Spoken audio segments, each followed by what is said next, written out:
Okay, another important event during the Cold War, which was from 1945 until 1989, was the Berlin Blockade and the following Berlin Airlift. And so here's a pretty good video, 5 minutes, explaining this.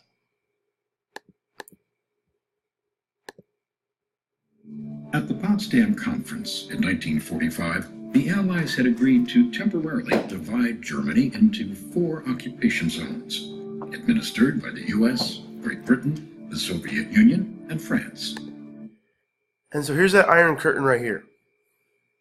Okay, the Iron Curtain's that imaginary line that separates the Western Europe, which is going to be capitalist and democracy, from Eastern Europe, or the Eastern Bloc, BLOC, which is block without a K, which is communist.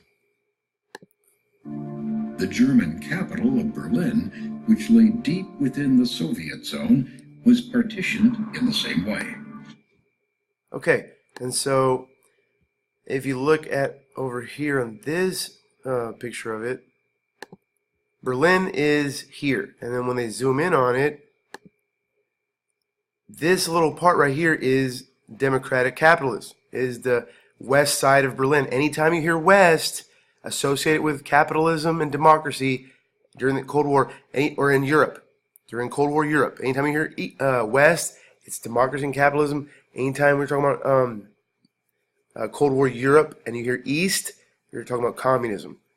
Okay, and so this little piece right here is a capitalist democratic island in the middle of an ocean of communism. Okay? In the same way. But 3 years later, Germany remained divided, and Berlin had become a microcosm of the Cold War struggle for all of Europe.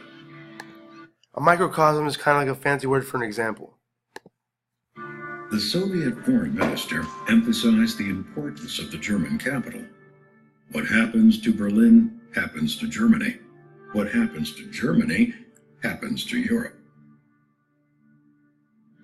The Soviets had plundered the eastern zone of Germany, hauling off machinery, equipment, train tracks, even entire factories to rebuild the Soviet Union. At the same time, the zones under Western control were beginning to thrive. To aid in the recovery, a new currency was introduced, the Deutschmark. Stalin condemned the move as American economic imperialism and retaliated. On June 24, 1948, he ordered all land access into the city of West Berlin to be sealed off, beginning the Berlin Blockade. Roads and railways were shut down. Shipments of goods languished at border crossings. Power to the city was turned off. Stalin was determined to force the Western Allies out of West Berlin and starve its people into submission. The German capital. So if you starve them into submission, that means, if their life becomes so bad, it becomes so hungry, then communism will look appealing. It'll look like a good option. Symbolized American commitment to Europe, but was saving West Berlin worth the risk of war with the Soviets?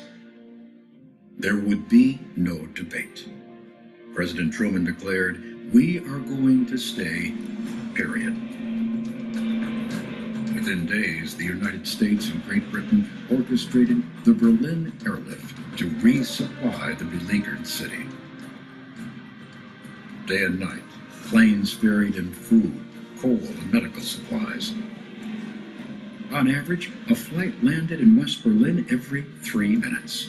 More than 2 million tons of cargo were delivered to Berlin during the 15-month operation. Each mission brought the threat of Soviet military intervention, but it never came, and the flights continued unchallenged. Finally, in May 1949, the Soviets relented and lifted the blockade. In its wake, any hopes to reunify the country were abandoned, and a permanently divided Germany became a reality.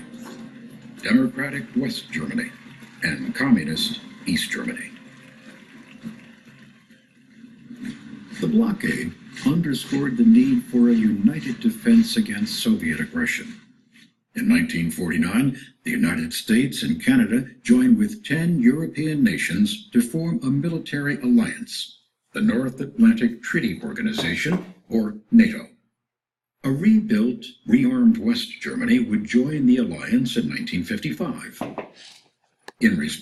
NATO is an organization that still exists today, the North Atlantic Treaty Organization. The Soviet Union and its satellites formed a competing alliance, the Warsaw Pact. Through 1948, the success of the Truman Doctrine, the Marshall Plan, and the Berlin Airlift had frustrated Soviet plans to dominate Europe.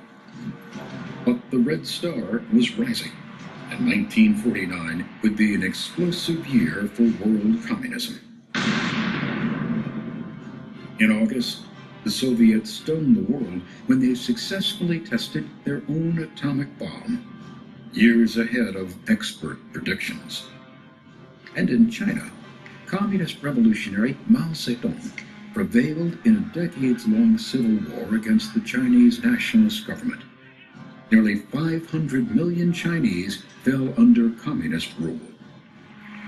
For decades to come, Mao would be the linchpin of revolution in Asia, supporting fledgling governments in Cambodia, Laos, Vietnam, Malaya, and in Korea, where the Cold War superpowers drew perilously close to World War III.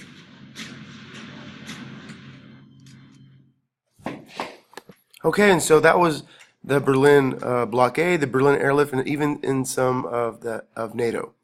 Okay, so